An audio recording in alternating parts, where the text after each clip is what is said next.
Hola, ¿qué tal?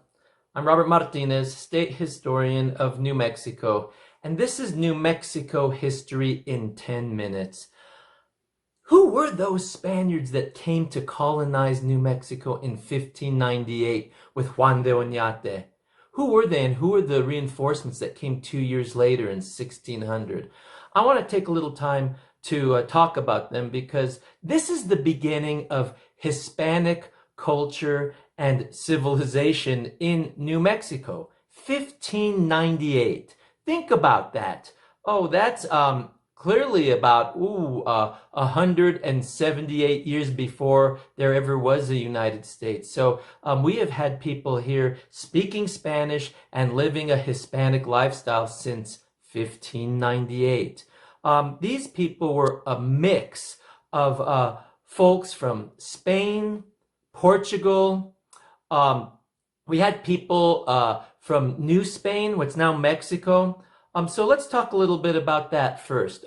There were people that came from Spain and colonized in New Mexico with names like Montoya from Cantiana near Sevilla, Romero from Corral de Almaguer, Varela from Galicia.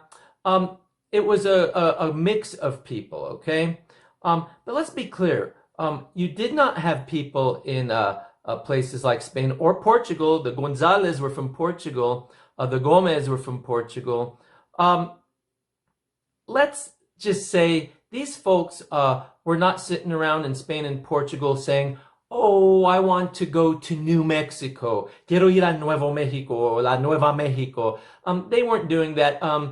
If they were going to leave Europe to come to the Indies, to the Americas, they were going to go where there was action, where there was jobs, where there was opportunity, places like Puebla, Mexico City, Guadalajara, Zacatecas, Durango.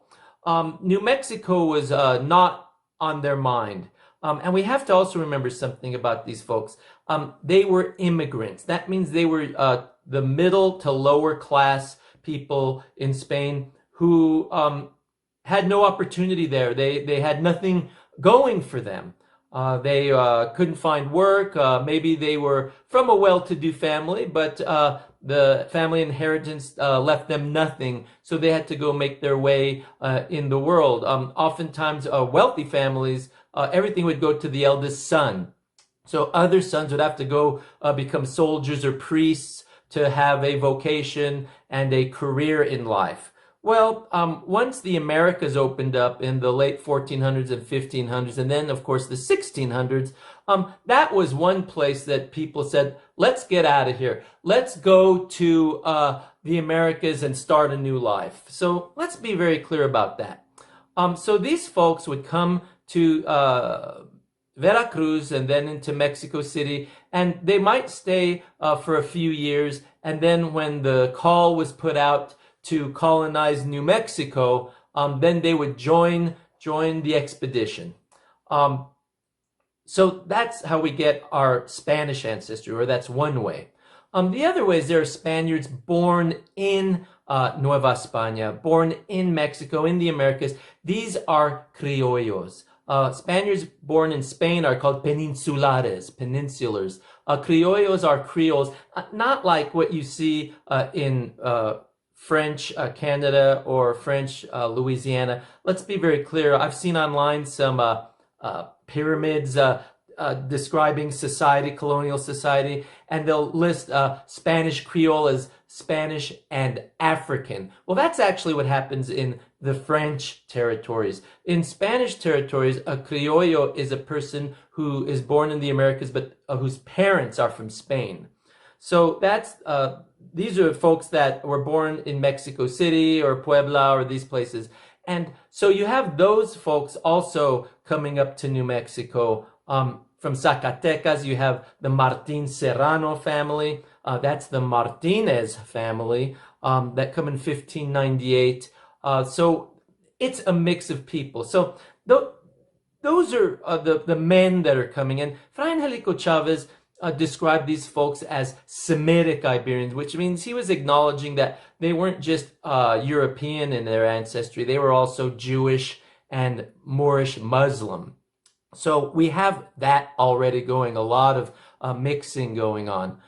Add to that that most of these folks did not bring women from Spain with them. One guy that I'm aware of did. That would have been Pedro Robledo. He establishes the Robledo family in New Mexico. Well, he passes away before getting all the way up north, but he brings his large family and his wife. She's from Toledo, Catalina Lopez. And so, yeah, he brings a wife from Spain. But for the most part, when we start studying the records, the men who did bring women, the women were people that the men married in Mexico. Okay, so typically these might be criolla women, Spanish women, or they might be mixed blood women, women of Spanish and Indian ancestry, which was very common. And then you have those who married Native American, Mexican women.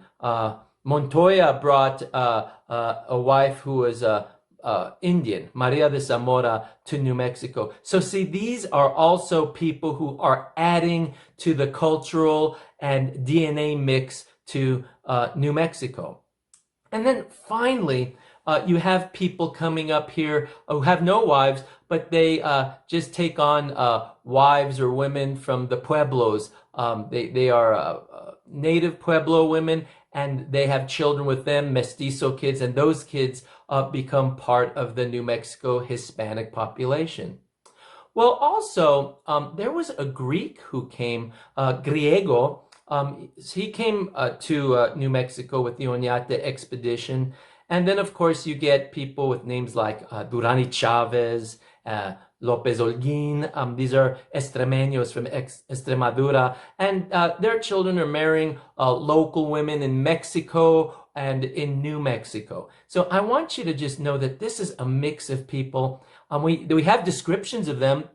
A lot of them are described as being dark-haired, dark-eyed with pointy noses, sharp noses, lantern jaws. Some had red hair or chestnut color hair and light eyes, blue eyes or gray eyes. So the people that came here reflected the Mediterranean world and the Mesoamerican world. There's all kinds of people coming up to New Mexico in 1598 and 1600. So I want you to keep this in mind because about 400 come up in the Oñate expedition. But as we'll see in a later episode, most become very disillusioned. This is not an expedition where people are really wanting to come and be farmers or do hard manual labor. These are people who are coming to start a new life, hoping to find opportunity and wealth. And when it doesn't produce that, when the land and the people here don't produce that, many become disillusioned and leave. But the ones who stay, about a tenth of that group, they stay, they remain, they're loyal and dedicated, and they are brought up here with that opportunity for a new life. They're immigrants. They are not of the noble classes. They are not of the high royal or noble classes. Maybe way back in their genealogy, there might be something like that. But these people were not carrying coats of arms, heraldry. They did not have this. However, it's complicated by the fact that one of the medieval ideas that was used to entice people to colonize New Mexico was granting them the titles of Hidalgo, Hidalguismo. Hidalgo means hijo de algo, son of something, son of someone. In other words, it's petty nobility. It's the lowest form of nobility. And yes, I believe it would be granted to those who came and stayed, and maybe, I think, for a few generations after that. But it wasn't something that was handed down for hundreds of years. And again, there's no coats of arms or anything like that.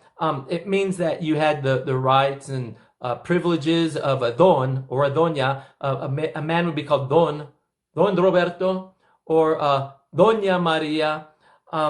So these names would be given to people, but they were titles and they enticed people. It meant something back then. But ultimately, it didn't mean much else, especially in a poor frontier area like New Mexico. So I want you to think about that. This group that came to New Mexico and established and founded our Hispanic culture, they're people we are very proud of. They were hard workers. They had to learn to work the land. They had to learn to become farmers and herdsmen. But they were not of the noble classes. Those people would be given titles of governor. They could be appointed governor or bishop or viceroy or members of the audiencia in Mexico City. But no, they were not the people that came here. Our ancestors, the Hispanic ancestors that came to New Mexico, are people we could be proud of. In my opinion, they are all noble, whether they were from Spain, Mexico, New Mexico, whether they were Spanish, Mestizo, Native American, they're all noble. Now, we'll see, that doesn't mean they all acted noble, but that's for another episode. Thank you for being here. Join me next time.